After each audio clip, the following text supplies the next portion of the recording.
Assalamualaikum warahmatullahi wabarakatuh. Perkenalkan, nama saya Zahra Tunisa dengan NIM 2404879. Tujuan saya membuat video kali ini adalah untuk melengkapi tugas mata kuliah kimia dasar. Dengan pembahasan kali ini adalah reaksi redoks. Oke, kita langsung ke soalnya.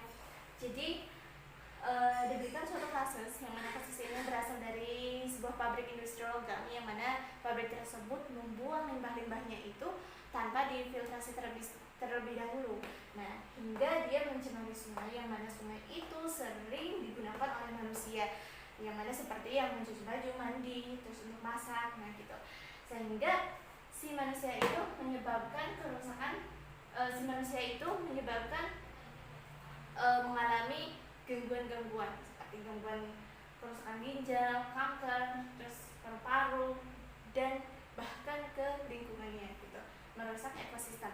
Nah, oleh karena itu inisiatif dari pemerintah setempat dan para ilmuwan muda itu adalah menanganinya dengan prinsip redoks. Nah, contoh penanganannya itu ada dengan menggunakan elektrokoagulasi, terus kita filter air, terus PAM, PAC gitu. Dan ini polialuminium dan poliakrilik gitu. Nah, kemudian ada fitoremediasi dengan tanaman gitu. Nah, terus apa sih prinsip redoks sendiri gitu? Kenapa menggunakan redoks? Memangnya apa prinsip redoks gitu? Nah, redoks ini memiliki prinsip yaitu transfer elektron zat. Jadi mengubah suatu elektron si zat tersebut gitu. Berarti kalau misalkan transfer elektron berarti ada yang menerima transferan tersebut. Lalu siapa yang menerima transferan tersebut? Nah, dia adalah suatu zat yang bisa menarik si elektron. Kita contohnya di sini ada si Cr yang terkandung di dalam limbah industri ya. Dia diubah menjadi Cr3 gitu. Terus kenapa tuh dia diubah menjadi diubah dari tadinya Cr6 menjadi Cr3 gitu. Nah, karena dia adalah, kita tahu ya kalau misalkan Cr6 itu bilangan oksidasinya lebih tinggi daripada Cr3, yang mana si Cr6 ini jadi semakin banyak, semakin tinggi bilangan oksidasinya, maka dia semakin reaktif di dalam air. Nah, jadi si Cr ini dengan limbah ini nyatu gitu. Misalkan contohnya itu limbahnya warna coklat. Nah, si coklat itu dia mengandung si Cr6 plus ini gitu. Kalau misalkan disaring, dia nggak akan bisa disaring karena si Cr6 ini nyatu dengan airnya. Nah, kalau misalkan untuk memisahkannya gitu, kita perlu suatu zat yang bisa mengurangi kereaktifan si zat Cr tersebut, si ion Cr tersebut untuk menurunkan kereaktifannya sehingga dia nggak reaktif, kurang reaktif dengan air. Jadi memisah antara fase airnya dengan fase si Cr-nya. Tuh. Nah, kemudian kita langsung ke contohnya pengaplikasian elektrokoagulasi. Nah, prinsip elektrokoagulasi ini adalah menerapkan suatu prinsip redoks, yang mana prinsipnya itu menggunakan arus listrik yang dialurkan kepada elektroda yang menghasilkan ion-ion logam. Nah, ion-ion logam di sini karena elektroda itu biasanya menggunakan besi atau enggak aluminium gitu. Nah, dia akhirnya menghasilkan ion-ion logam seperti Fe2+, dan kemudian di bagian katodanya dia menghasilkan OH- dan H+. Dari reaksi keduanya tersebut, ion-ion tersebut akhirnya bereaksi Fe dengan OH menjadi FeOH3.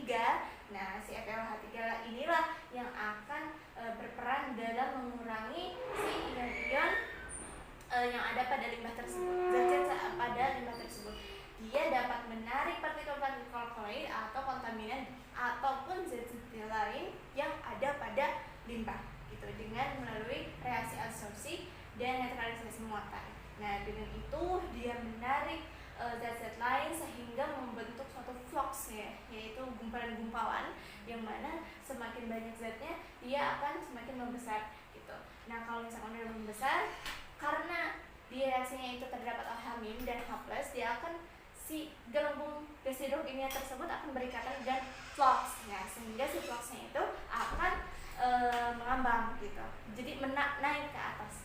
Sehingga antara kedua fase tersebut bisa dipisahkannya dengan cara filtrasi air. Nah, kemudian contohnya di sini adalah Cr2O7 2-. Nah, yang ada pada limbah industri tersebut. Kemudian direaksikan menjadi 2CR3. Nah, kita ketahui bahwa si Cr ini menjadi sebuah oksidator yang mana dia mengalami reduksi yang tadinya memiliki bilangan oksidasinya 6 menjadi 3. Ini melalui proses perhitungan bilangan oksidasi seperti biasanya. Dan kemudian reduktornya adalah si Fe tadi, yang mana si Fe tadi awalnya adalah memiliki 2 muatan, kemudian menjadi 3 muatan. Nah, dia mengalami oksidasi, yang mana dia adalah reduktor. Nah, terus gimana cara menentukan dia reduktor dan dia oksidator gitu? Nah, kalau misalkan secara fisiknya dia yang memisah, ya, misalkan suatu limbah tersebut berwarna coklat. Nah, kemudian kalau misalkan setelah dimasukkan suatu zat, akhirnya warna coklat tersebut berpisah dengan pasang airnya, dan warna coklat tersebut adalah logam-logam atau zat-zat yang mengalami reduksi. Dan kemudian siapa oksidasinya? Siapa oksidatornya? Oksidatornya adalah zat yang tadi ditambahkan untuk memisahkan kedua fase tersebut. Nah, kalau dilihat dari definisinya sendiri, oksidator adalah zat yang membuat zat lain itu mengalami oksidasi, sedangkan dirinya sendiri itu mengalami reduksi. Nah, kemudian untuk reduktor adalah zat yang membuat zat lain itu mengalami reduksi, sedangkan dirinya sendiri itu mengalami oksidasi. Nah, seperti Fe ini gitu. Nah, kemudian kenapa sih si Cr6 ini perlu diubah dulu ke Cr3? Nah, sebagaimana kita tahu kalau misalkan Cr6 ini memiliki bilangan oksidasi yang lebih tinggi dibandingkan Cr3. Nah, jadi semakin tinggi bilangan oksidasi dari suatu senyawa gitu, maka dia semakin reaktif dengan air.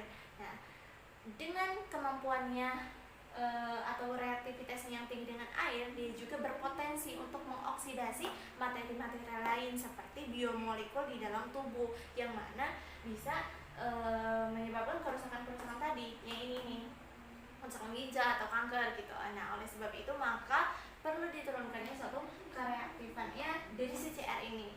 Jadi diturunkan beloksnya dengan menggunakan reaksi reduksi gitu, reaksi redoks. Nah, lalu berarti reaksi redoks ini merupakan metode yang tepat. Nah, betul, metode yang tepat untuk menangani si kasus si limbah industri yang ada di dalam air sungai tersebut gitu.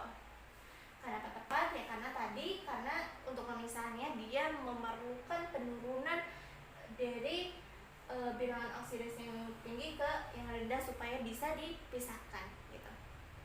Kemudian menuju fase filtrasi air gitu.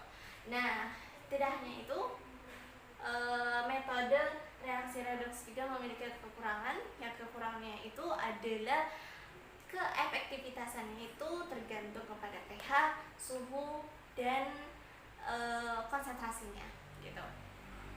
Nah, kemudian kesimpulannya adalah proses untuk menangani si limbah industri yang mencemari sungai ini, prosesnya yang pertama kita perlu tangani dari pabriknya terlebih dahulu. Jadi sebelum adanya pembuangan limbah tersebut harus melewati proses dengan alat elektrokoagulasi dan filtrasi air gitu, sehingga pas dibuang itu udah bersih. Nah, kemudian untuk penanganan yang di sungai yang tercemarnya itu bisa menggunakan PAM dan PAC. Nah, PAC ini dia atau kita pada sering menggunakan kaporit ya untuk membersihkan air yang keruh biasanya. Nah, ini bisa digunakan untuk limbah industri juga. Nah, yang terakhir itu apakah konsentrasi logam yang udah diturunkan tadi itu udah bisa aman bagi lingkungan? Nah, jawabannya adalah belum tentu. Karena untuk memastikan aman atau tidaknya itu harus melakukan riset kembali, riset terkait tentang konsentrasinya atau membandingkannya dengan standar mutu gitu. Terus lihat juga dampak berkepanjangannya, apakah dia merusak ekosistem atau dia udah aman gitu. Demikian jawaban dari saya. Assalamualaikum warahmatullahi wabarakatuh.